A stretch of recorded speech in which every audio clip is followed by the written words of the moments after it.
Ano pagkakaiba yung dati matagal nang magsyota o mag-asawa o yung bago pa lang nanliligaw o bago pa lang magsyota? May mga pagkakaiba yan. Kapag nanliligaw pa lang o kakasagot lang sa kanya ng babae, mga sweet-sweet pa yan.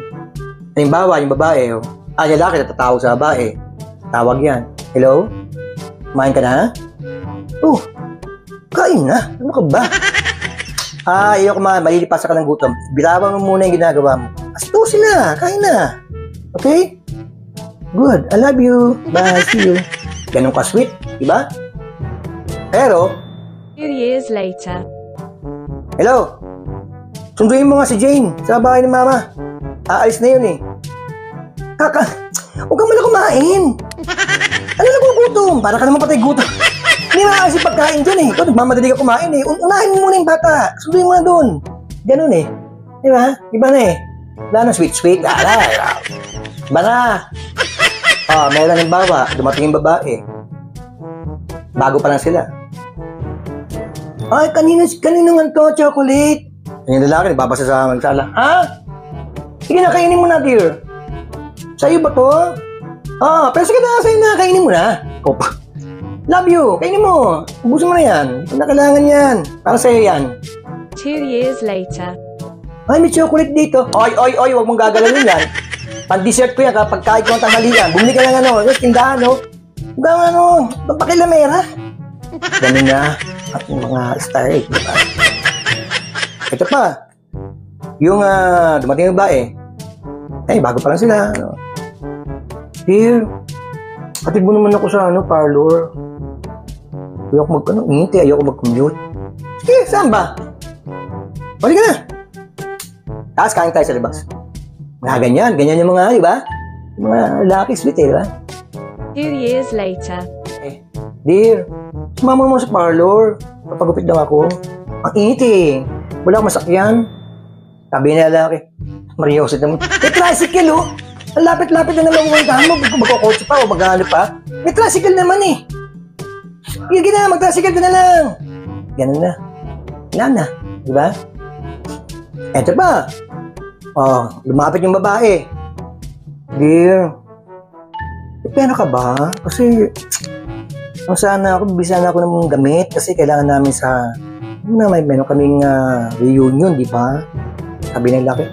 Sige, saan ba? Ano bang bilhin mo sa SM? Tara. Ganun kabis yung lalaki, di ba? Mas kain tayo. Ganun pa, di ba? Sabihin yung damit. 2 years later. Dear, meron ka bang pera para bibigyan kasi ako ng damit para sa reunion namin? Ano? Wala nga, ang dami mong damit dyan Bago pa? Hindi ka na kailangan magbagong buli. May mga damit ka dyan na ginagamit, yun na lang. Ang kasos mo.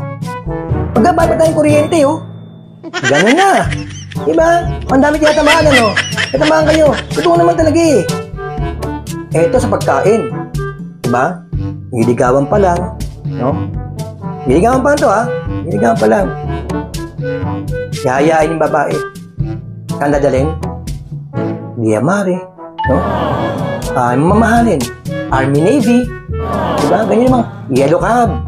Yan, yung mga lagdagan yan, yung mga lalaki. Yung mga bar, mahal. Diba? Pero naging shota na. Mga ilang buwan na sila mag-shota. Ano na ginagawa? Nakain? Jollibee na lang. Diba?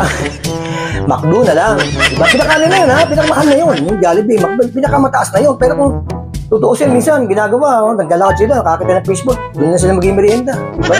O yung pizzahan lang ng mga tag-100 bak na ganyan. Doon na pinapakain yung babae. Kaya ganyan lang yung mga lalaki na manliligaw. Galante lang yan kapag hindi pa nakukuha. Pero pag nakuha na yung babae, wala na, iba na kilos, matipid na, kuripot na. Kaya kayo mga babae, ingat kayo sa ganyan. So, paano guys? Yan muna Kita tayo sa susunod. Makakasama ko na yung mga dalawang guest sa susunod na episode natin Sana nagustuhan nyo kahit paano yung mga koreko jokes. At corny, bayan nyo lang. Plastic-plastikan tayo. Yun yung nag-uso ngayon Anyway, thank you for watching and don't forget to subscribe sa YouTube at follow sa Facebook. like and share. Thanks.